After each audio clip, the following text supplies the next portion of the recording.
Hello everyone, मैं खुशी आपका स्वागत करती हूँ खूब विज्ञान चैनल पे। तो आज का जो टॉपिक है वो हम देखने वाले हैं कोठारी कमीशन, जिसको कि हम भारतीय शिक्षा आयोग 1964 टू 66 भी बोलते हैं। ठीक है, इसको इंग्लिश में हम लोग इंडियन एजुकेशन कमीशन भी बोलते हैं। ठीक है, तो ये आपका समसामयिक भारत और शिक्षा के अंदर का एक टॉपिक है जो कि पेपर 2 में मिलता है। ठीक है, तो आज हम लोग जानेंगे कोठारी कमीशन के बारे में। ओके, टॉपिक में जाने के पहले मैं दिल से स्वागत करना चाहती हूँ उनका जो मेरे इस चैनल में नए जुड़े हैं। तो चलो फिर हम आज का इस टॉपिक को स्टार्ट करते हैं। तो सबसे पहले हम लोग यहाँ पे देखेंगे कि कोठारी आयोग है क्या। ठीक है, तो कोठारी आयोग जो था वो एक आयोग है जिसको कि एजुकेशन सिस्टम के लिए बनाया गया था। ठीक है, इसके पहले भी बहुत सारे आयोग आए थे। इसके पहले आया था एक मुदालियर आयोग, ठीक है, जो कि स्पेशली माध्यमिक शिक्षा के लिए बनाया गया था। ठीक है, उसके बाद उसमें बहुत सारी चीजें ऐसी थी जिसको कि सुधारने के लिए कोठारी आयोग का निर्माण किया गया। ठीक है, तो यहाँ पे बोलता है कि स्वतंत्रता प्राप्ति के उपरांत भारत सरकार ने अपने देश की आवश्यकताओं आकांक्षाओं के अनुसार उच्च शिक्षा के पुनर्गठन के लिए कुछ आयोग का गठन किया, जिसमें से कोठारी आयोग भी एक है। ठीक है, तो जब हमारा भारत जब आजाद हुआ था ना, उस टाइम पे शिक्षा के लिए बहुत सारे आयोग का निर्माण किया गया था कि कैसे शिक्षा भारत को चाहिए, कैसे शिक्षा भारत के लोगों को चाहिए कि वो वहाँ के युवाओं के लिए, वहाँ के बच्चों के लिए सही रहेगी, है ना। तो उसके तहत बहुत सारे आयोगों का निर्माण किया गया था। तो सबसे पहले हम लोग मुदालियर आयोग के बारे में देखते हैं। मुदालियर आयोग में क्या था कि वहां पे बताया गया था माध्यमिक शिक्षा के बारे में। उस पर भी रिलेटेड मैं वीडियो बनाऊंगी। पहले हम लोग कोठारी आयोग के बारे में जान लेते हैं। ठीक है, तो यहाँ पे उसके बाद से फिर बनाया गया कोठारी आयोग। ठीक है, जो कि आपका 14 जुलाई सन 1964 में भारत की केंद्रीय सरकार ने बनाया था, जो कि आपके डॉक्टर दौलत सिंह कोठारी की अध्यक्षता में स्कूली शिक्षा प्रणाली को नया आकार व नई दिशा देने के उद्देश्य से एक आयोग का गठन किया गया था। ठीक है, और उसी को हम लोग कोठारी आयोग के नाम से जानते हैं। इसका नाम कोठारी आयोग क्यों पड़ा? क्योंकि उस समय जो अध्यक्ष थे ना, वो कौन थे? डॉक्टर दौलत सिंह कोठारी। तो उन्हीं के नाम पे ये कोठारी आयोग बन गया। ठीक है, उस समय डॉक्टर कोठारी जो थे वो विश्वविद्यालय अनुदान आयोग के अध्यक्ष थे। आयोग ने स्कूली शिक्षा की गहन समीक्षा प्रस्तुत की थी, जो आज भी भारत के इतिहास में सर्वाधिक गहन अध्ययन माना जाता है। ठीक है, जो कोठारी आयोग का इस्तेमाल किया गया था वो आज तक हमारा जो एजुकेशन सिस्टम है उसके तहत चल रहा है। ठीक है, तो कोठारी आयोग जो था वो 1964 टू 66 को राष्ट्रीय शिक्षा आयोग के नाम से भी जाना जाता है। ये भारत का एक ऐसा पहला शिक्षा आयोग था जिसने सामाजिक बदलाव को ध्यान में रखते हुए कुछ ठोस सुझाव दिए हैं। ठीक है, जैसे कि इससे पहले मैंने आपको बताया कि जो मुदालियर आयोग था ना, उसने सिर्फ काम किया था माध्यमिक शिक्षा के लिए। ठीक है, उसमें सिर्फ वो बहुत ज्यादा फोकस किया था माध्यमिक शिक्षा पे, उसने और सारी चीजों पे फोकस नहीं किया था। लेकिन जो कोठारी आयोग आया था ना, वो हर एक चीजों पे फोकस कर रहा था। आपके व्यवसायिक शिक्षा हो गई, या तो फिर सांस्कृतिक शिक्षा हो गई, या तो फिर सामाजिक शिक्षा हो गई, वो हर एक चीजों को लेके चल रहा था। ठीक है, तो इसी की वजह से यहाँ पे बोलता है कि भारत का एक ऐसा पहला शिक्षा आयोग था जिसने सामाजिक बदलाव को ध्यान में रखते हुए कुछ ठोस सुझाव दिए थे।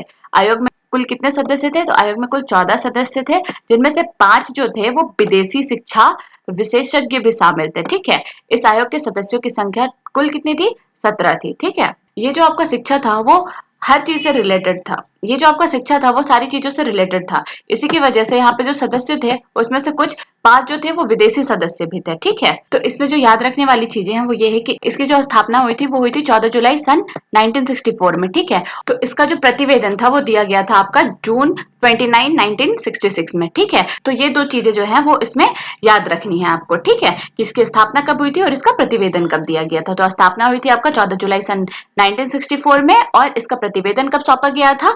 29 जून 1966 में। ठीक है, तो ये आपका कोठारी आयोग का परिचय है। अब हम लोग आगे देखेंगे कि इसमें क्या क्या हुआ था। तो यहाँ पे हम लोग देखते हैं कि आयोग ने 12 कार्य दल बनाए थे। ठीक है, तो 12 कार्य दल में क्या क्या थे उसको हम लोग देख लेंगे।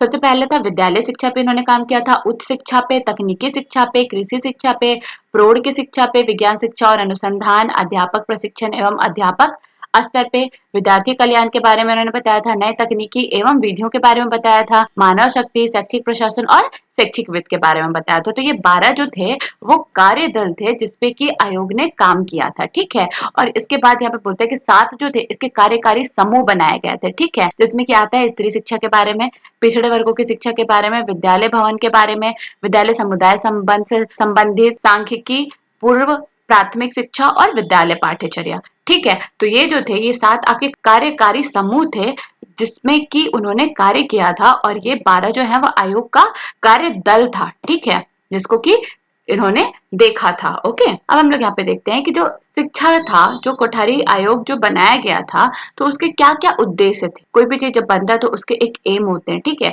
वो अपना एक उद्देश्य लेके चलता है कि अच्छा मुझे ये सारी चीजें करनी है। तो ये जो आयोग था उसके क्या क्या उद्देश्य थे। तो सबसे पहला उद्देश्य आपको बोलता है कि शिक्षा को उत्पादकता से जोड़ना, ठीक है, जो भी शिक्षा थी आपको उसको क्या करना है, उत्पादकता से जोड़ना है, मतलब उसको व्यवसायिक शिक्षा से आपको जोड़ना है, ठीक है। पहले क्या होता था कि मुतालिया आयोग के टाइम पे चीजें सिर्फ माध्यमिक शिक्षा से रिलेटेड बताई गई थी, उसमें आपका व्यवसायिक शिक्षा और कुछ कुछ चीजें थे जो आपको कोठारी आयोग में मिलेंगे, वो सारी चीजें उसमें आपको नहीं मिलती। इसी के चलते सबसे पहला उनका काम क्या था कि शिक्षा को उत्पादकता से जोड़ना है, ठीक है। फिर बोलते हैं कि राष्ट्र हिंदी भाषा का विकास हो, ठीक है। तो आपको पता है कि जब हमारा देश आजाद हुआ उस समय भी उससे पहले क्या था, यहाँ पे अंग्रेज का शासन चल रहा था। तो यहाँ पे बहुत सारे जगह पे क्या थे, अंग्रेजी भाषा जो थी वो चलना स्टार्ट हो गई थी। तो सबसे पहले इनका क्या था कि उनको हिंदी भाषा का विकास कराना है, हिंदी भाषा को लेके आना है वापस से, ठीक है। तो इसी के चलते उन्होंने बोला कि राष्ट्रीय हिंदी भाषा का विकास हो, ठीक है।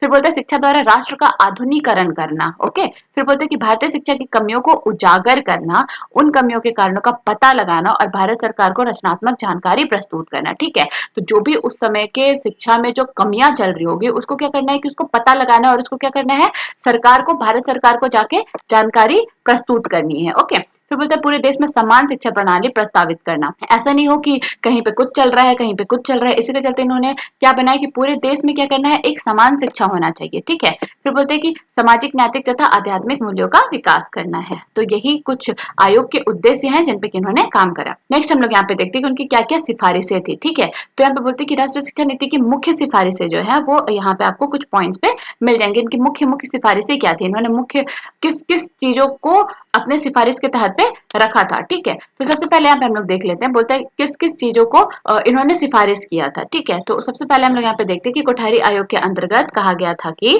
प्राथमिक और माध्यमिक शिक्षा 10 साल की होनी चाहिए, उच्च माध्यमिक शिक्षा 2 वर्ष की, व्यवसायिक शिक्षा 3 वर्ष की होनी चाहिए, जिसे कि आप 10+2+3 भी कहते हो, ठीक है।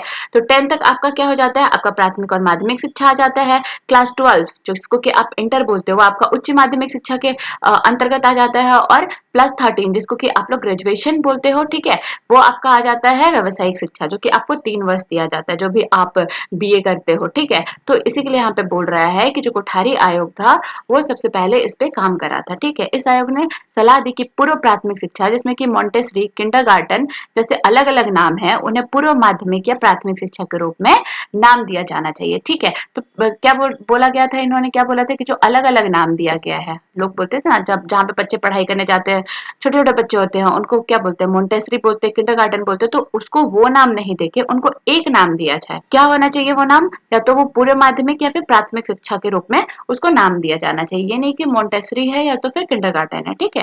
फिर यहाँ पे बोलते हैं कि इस आयोग ने 10वीं तक की शिक्षा को उच्च प्राथमिक या हाई स्कूल के रूप में वर्गीकृत किया, जबकि 10th तक की शिक्षा उसको इन्होंने क्या नाम दिया, उच्च प्राथमिक या तो फिर हाई स्कूल की शिक्षा, ठीक है। और जो आपकी 11वीं और 12वीं कक्षा की शिक्षा है वो आपको बताता है हायर सेकेंडरी के रूप में उन्होंने बताया उसको, कि वो आपका हायर सेकेंडरी हो जाएगा, जो आपका 10+1 और 10+2 होगा। और जो आपका 10वीं तक की शिक्षा होगी वो आपका उच्च प्राथमिक या फिर हाई स्कूल के नाम से जाना जाएगा, ठीक है। फिर बोलते हैं कि स्नातक अध्ययन को 3 साल का करने का सुझाव दिया। जो भी आपका बीएससी करते हो, ग्रेजुएशन करते हो, वो क्या होता है आपका 3 साल का होता है, जो कि अभी भी लागू है, अभी भी चल रहा है, 3 ही साल का होता है वो, ठीक है। फिर बोलते हैं कि स्कूल के लिए उन्होंने 234 दिन और कॉलेज के लिए 216 दिन निर्धारित किए। मतलब स्कूल में आपको 234 दिन काम करना है, स्कूल जाना है, और कॉलेज के लिए उन्होंने 216 दिन निर्धारित किया है, ठीक है। तो ये जो है वो सिफारिशें थी, और भी कुछ सिफारिशें हैं जिसको कि हम आगे देखेंगे। फिर बोलता है कि शिक्षा कार्य में अनुभव रखने वाले शिक्षकों की नियुक्ति की जानी चाहिए। जो भी शिक्षा कार्य के में अनुभव है, जिनको की एक्सपीरियंस है, उन्हीं शिक्षकों को क्या करना चाहिए, नियुक्त करना चाहिए, ताकि वो बच्चों को अच्छी शिक्षा दे सके, ठीक है। फिर बोलते हैं कि शिक्षा से संबंधित जिम्मेदार पदों पर केवल योग्य और अनुभवी व्यक्ति को ही नियुक्त किया जाना चाहिए। जो भी शिक्षा से संबंधित जिम्मेदार पद है, फॉर एग्जाम्पल अगर प्रिंसिपल का पद है या तो फिर और भी किसी किसी जिम्मेदारी वाला पद है, तो उसमें क्या केवल योग्य और अनुभवी व्यक्ति को ही आपको नियुक्त करना है, जो कि अच्छे से चीजों को, सिस्टम को सिस्टमैटिक वे से चला सके, ठीक है। फिर बोलते हैं कि राष्ट्रीय अवकाश करने का भी सुझाव दिया, ठीक है। फिर बोलते हैं आयोग ने महिलाओं पे शिक्षा पर भी बहुत ज्यादा जोर दिया था, ठीक है। फिर बोलते हैं कि आयोग के अनुसार प्राथमिक शिक्षा का पाठ्यक्रम पूरे राष्ट्र के लिए समान होना चाहिए, और आयोग के अनुसार प्राथमिक शिक्षा के वातावरण और मातृभाषा के अध्ययन को विशेष महत्व दिया जाना चाहिए। ठीक है, तो क्या इन्होंने ध्यान दिया? इन्होंने ध्यान दिया कि मातृभाषा पे, ठीक है, मातृभाषा पे इनको क्या करना है, काम करना है। जो छोटे छोटे बच्चे होते हैं उनको क्या करना है, मातृभाषा में अध्ययन कराना है। ठीक है, सबसे ज्यादा जोर उन्होंने दिया कि आयोग के अनुसार जो भी आपका प्राथमिक शिक्षा का पाठ्यक्रम है वो पूरे राष्ट्र में क्या होना चाहिए, एक समान होना चाहिए, ऊपर नीचे नहीं होना चाहिए। जो हम लोग बचपन में सीखते हैं, जो हमारा नींव मजबूत होता है, उसी से तो हम ऊपर बढ़ते हैं ना, है ना। उसी के चलते यहाँ पे बोलता है कि पाठ्यक्रम पूरे राष्ट्र के लिए समान होना चाहिए, एक समान होना चाहिए। और आयोग के अनुसार प्राथमिक शिक्षा के वातावरण और मातृभाषा के अध्ययन को विशेष महत्व देना चाहिए। ठीक है, तो ये थी कुछ कोठारी आयोग की सिफारिशें। ओके, अब हम लोग नेक्स्ट देख लेंगे कि आयोग ने पाठ्यक्रम को कितने भागों में विभाजित किया था। तो हम लोग यहाँ पे देखते हैं कि 4 भागों में उन्होंने विभाजित किया था। तो क्या क्या था?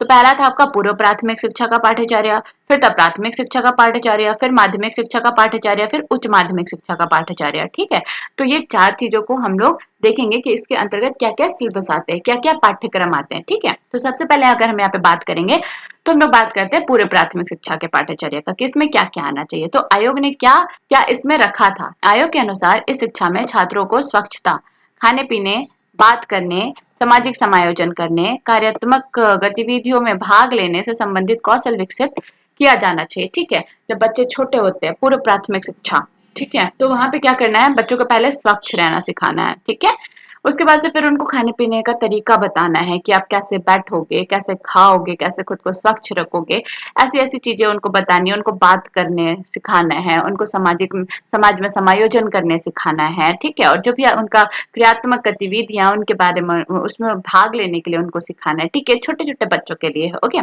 फिर हम लोग आ जाते हैं प्राथमिक शिक्षा का पाठ्यचर्या पे। तो यहाँ पे बोलते हैं कि आयोग के अनुसार प्राथमिक शिक्षा के पाठ्यचर्या में सबसे पहले मातृभाषा, सामान्य गणित, पर्यावरण, स्वास्थ्य शिक्षा, क्रियात्मक कार्य और रचनात्मक कार्य को शामिल किया जाना चाहिए। ठीक है, तो सबसे पहले क्या यहाँ पे बोलता है कि प्राथमिक शिक्षा का पाठ्यचर्या क्या होना चाहिए, उसमें मातृभाषा को आपको सम्मिलित करना है। ठीक है, क्योंकि मातृभाषा सबको पता है। ठीक है, तो अगर आप उस भाषा में बात करोगे तो जाहिर सी बात है कि सारे बच्चे कंफर्टेबल फील करेंगे और उनको चीजें समझ में आएगी। तो सबसे पहले आप इन्होंने मातृभाषा को रखा, फिर सामान्य गणित। ठीक है, 1 2 3 4 5 6, जिसको कि हम लोग अभी तक लेके चलते हैं। तो सामान्य गणित वो जो कि हमें अभी तक हेल्प कर रहा है। तो सामान्य गणित को हमें बच्चों को सिखाना है, पर्यावरण के बारे में सिखाना है, स्वास्थ्य की शिक्षा के बारे में सिखाना है, और जो भी क्रियात्मक कार्य और रचनात्मक कार्य है उसमें बच्चों को जितना हो सके उसमें हमें शामिल करना है, ताकि बच्चे क्रियात्मक और रचनात्मक चीजों में भी रुचि लेने सके। ठीक है, फिर नेक्स्ट यहाँ पे बोलता है माध्यमिक शिक्षा का पाठ्यचर्या। अब माध्यमिक शिक्षा में क्या क्या आता है, तो इसके अंतर्गत हिंदी, अंग्रेजी, गणित, विज्ञान, कला, समाज सेवा, सामाजिक अध्ययन और नैतिक मूल्य आदि पाठ्यक्रम को शामिल किया जाना चाहिए। ठीक है, जब आप माध्यमिक शिक्षा में पहुंच जाते हो तो यहाँ पे क्या बोलते हैं कि इसके अंतर्गत आपको क्या क्या रखना है, आपको हिंदी का सब्जेक्ट रखना है जो कि जरूरी है, अंग्रेजी रखना है, गणित रखना है, विज्ञान रखना है, जो भी आर्ट है उससे रिलेटेड चीजों को रखना है, वहां पे समाज सेवा के बारे में बताना है, सामाजिक अध्ययन के बारे में बताना है, नैतिक मूल्य जो भी आपका मोरल साइंस है उसके बारे में बताना है। तो इन सारे सब्जेक्ट्स को क्या करना है, जब आप माध्यमिक शिक्षा में हो तो वहां पे इन सारी चीजों को सम्मिलित करना है। राइट, फिर उच्च माध्यमिक शिक्षा में क्या होता है, इसके अंतर्गत आयोग को इतिहास, भूगोल, अर्थशास्त्र, मनोविज्ञान,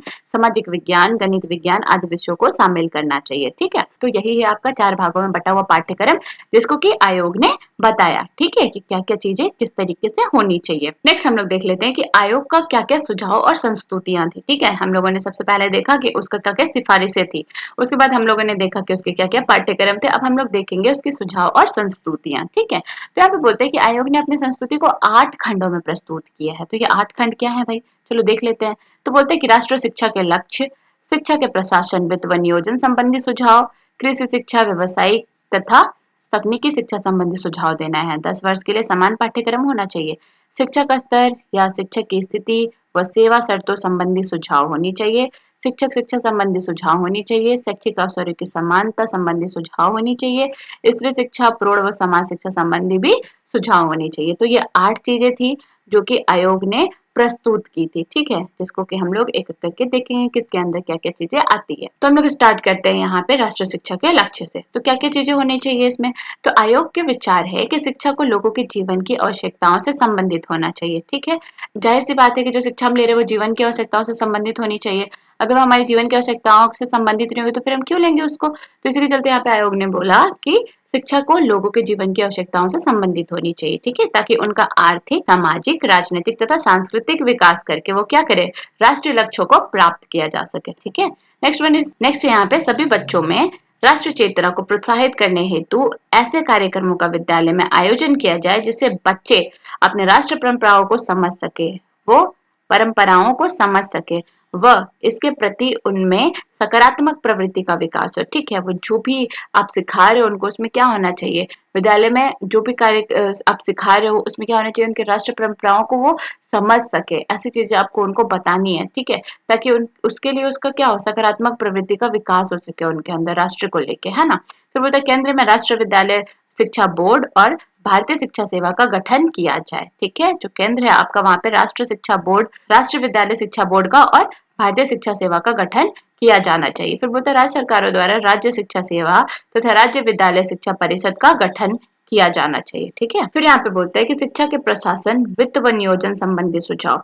तो क्या क्या थे शिक्षा के प्रशासन, वित्त व नियोजन संबंधी सुझाव? यहाँ पे बोलते हैं कि विज्ञान शिक्षा को प्राथमिक एवं माध्यमिक स्तर पर अनिवार्य किया जाए, ठीक है, और इस शिक्षा का उपयोग उत्पादन कार्यों में किया जा सके। जो भी आपका विज्ञान का शिक्षा है ना, उसको प्राथमिक और माध्यमिक में क्या करना है, अनिवार्य करना है, जिससे कि जो भी उत्पादन संबंधी शिक्षा है वो क्या होने पाए, जिससे कि क्या हो, शिक्षा का उपयोग उत्पादन कार्यों में किया जा सके, ठीक है।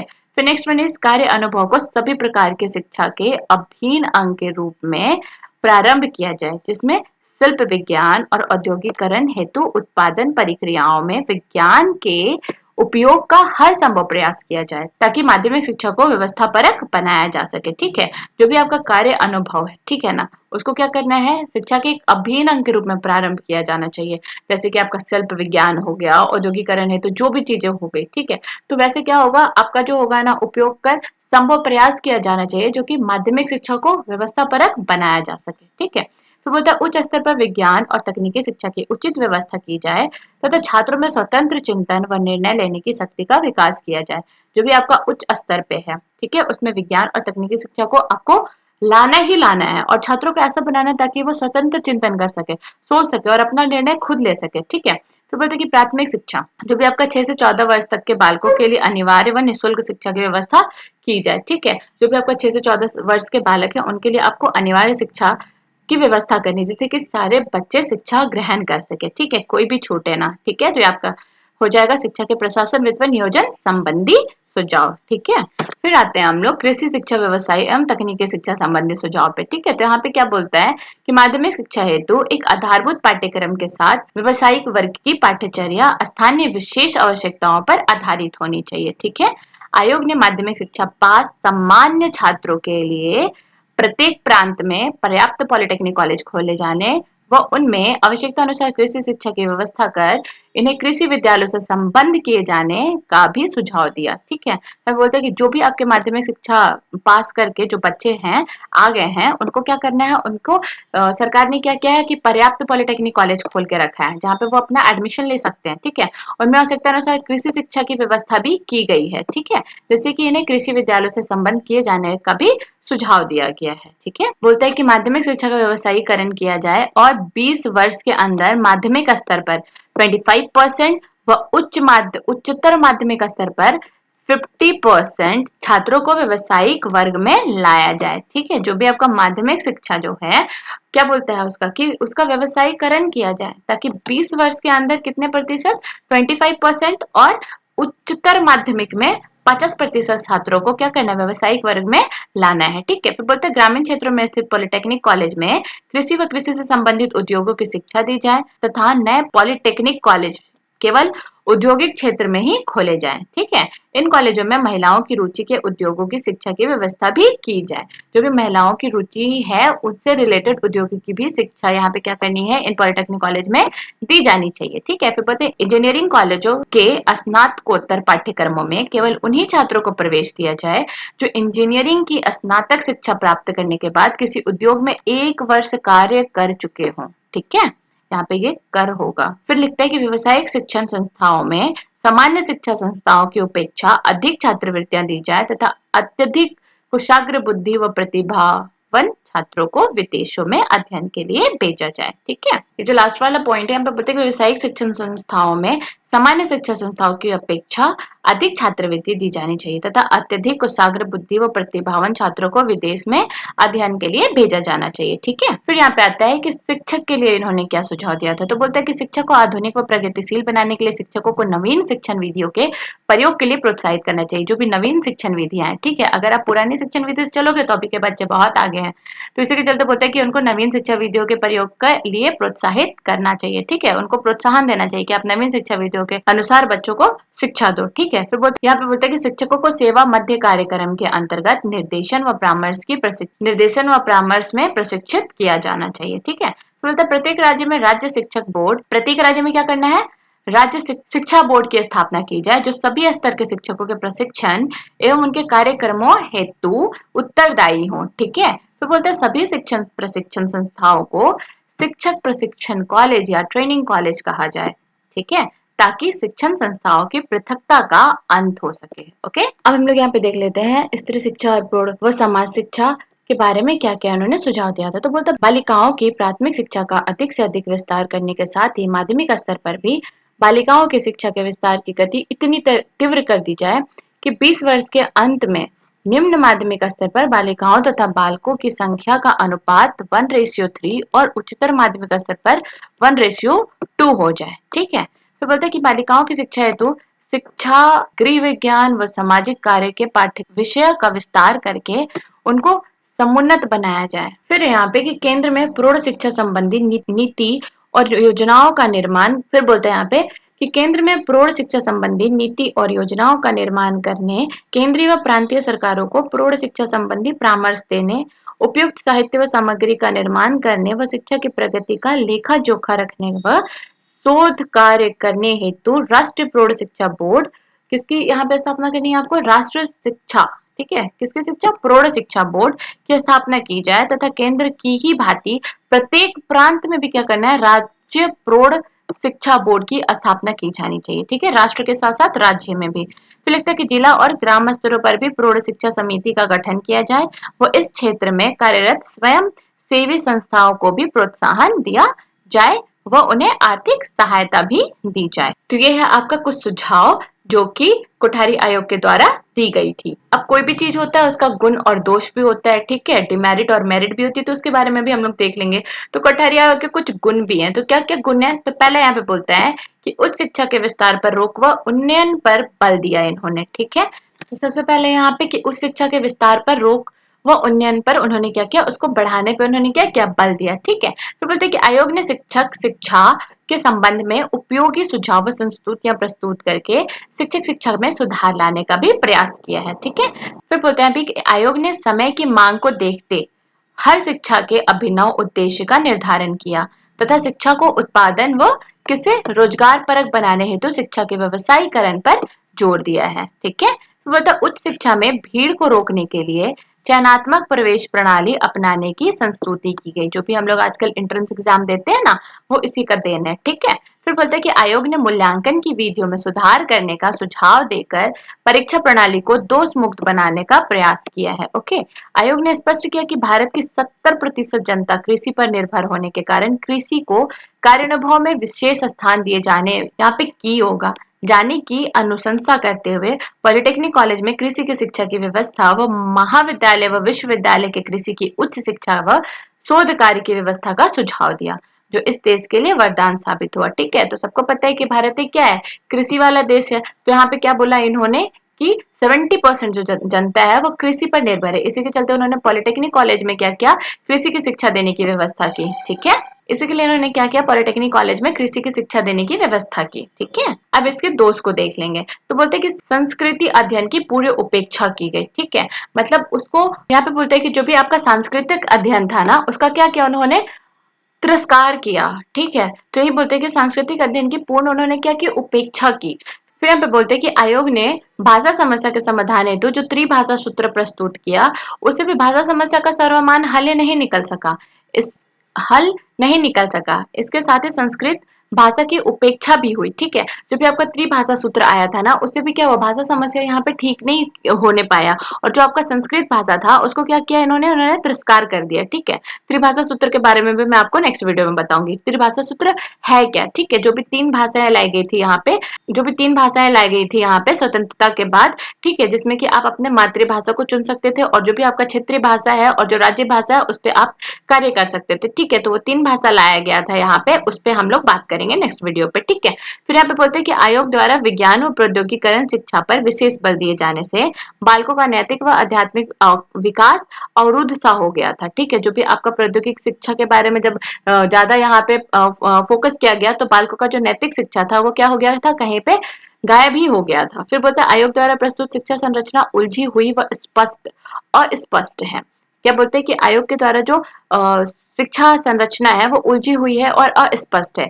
यही कारण है कि अगली राष्ट्रीय शिक्षा नीति 1986 में 10+2+3 की सामान्य शिक्षा संरचना घोषित की गई। ठीक है, उस समय के बाद अभी जो आपका शिक्षा नीति बना है 1896, उसमें क्या हुआ, 10+2+3 का एक सामान्य शिक्षा संरचना घोषित किया गया है। ठीक है, फिर बोलता है आयोग द्वारा प्रस्तावित शिक्षकों के वेतनमान और कार्य एवं सेवा दशाओं को संतुतिया शिक्षकों के लिए अधिक उपयोगी सिद्ध नहीं हुई। ठीक है, तो ये कुछ दोष हैं कोठारी आयोग के, जो कि यहाँ पे बताए गए हैं। तो मैं उम्मीद करती हूँ कि आपको ये वीडियो पसंद आया होगा और आपको समझ में आया होगा। अगर कहीं पे कोई भी प्रकार का प्रॉब्लम हो तो आप मुझे कमेंट बॉक्स पे कमेंट करके बता सकते हैं। तो आज के वीडियो में बस इतना ही। अगर आपको वीडियो पसंद आता है तो लाइक, शेयर, सब्सक्राइब और कमेंट करना बिल्कुल मत भूलें, और बेल आइकन दबाना बिल्कुल भी मत भूलें। ठीक है, जैसे कि आपको सही समय पे नोटिफिकेशन मिलते रहे। ओके, तो आज की वीडियो में बस इतना ही। तब तक के लिए अपना ख्याल रखना। Bye bye, take care.